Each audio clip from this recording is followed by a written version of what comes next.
Why my next guest is demanding Biden's entire national security team resign. House Foreign Affairs Committee member Andy Barr joins me now. Congressman, you heard Colonel McGregor. He said if you replace guys like Milley in Austin, there are lines and lines of others just like them ready to take their place. What's the solution here? Well, look, the Biden administration's national security team's debacle, botched withdrawal from Afghanistan, I think will go down as one of the most embarrassing, disastrous, and predictable foreign policy blunders of our lifetime. And it's embarrassing because it's a slap in the face to the brave men and women who protected our homeland, deployed overseas in Afghanistan for the last 20 years. It's telling that there are going to be more boots on the ground in Afghanistan now than when the Biden administration took office in January. And then it's disastrous because it's made the American people less safe. What we saw and witnessed over the weekend was the largest jailbreak of hardened terrorists in the entire war on terror, when Bagram was overrun by the Taliban and all those prisoners were released. And then finally, it was predictable because the national security team, they had the intelligence. Congress, and especially members on the House Foreign Affairs Committee, we were briefed by the Biden administration itself. And early in the summer, we knew, we were told that it was not only likely, but probable that this outcome was going to be the result of this. You just said something that is in direct contradiction to what Milley said today. He said, well, there was wild estimates, but no one, basically no one was thinking it was going to happen that fast. That's not true. Well, no, it's not true, and common sense suggests so.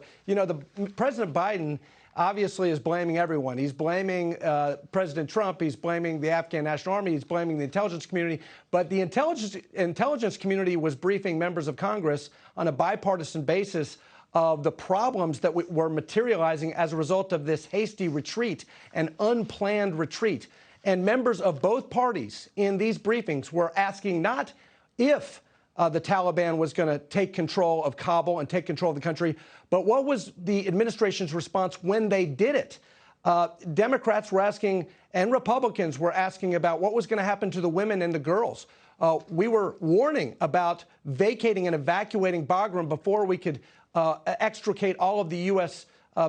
Military and civilian personnel. And what were we going to do about the special immigrant visas for the Afghans? Those were the questions that members of Congress were asking, because that was in reaction to the briefings we were receiving that made it very clear well into the summer, but even early in the summer, that this was going to be a total disaster. I mean, it's just like it's a slow-moving car crash, but it's like times a million or more.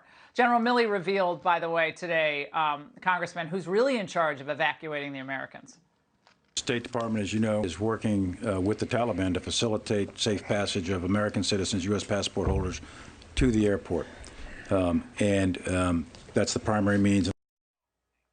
Taliban we're relying on the good graces of the Taliban. Either they've cut some deal with the Taliban we don't know about, and Lord knows what we paid for that, or we're making another disastrous calculation here. Not just incompetence, Laura, but how humiliating it is to hear our national security leaders saying that we're relying on the Taliban.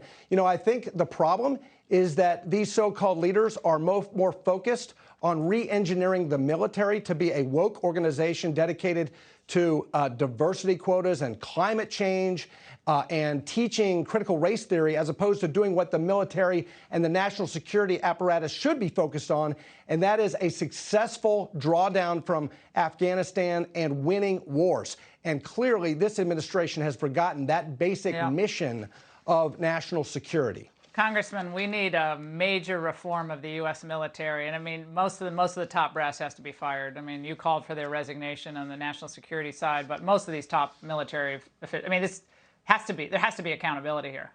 Number one, has to be accountability. Absolutely. Congressman, thank you.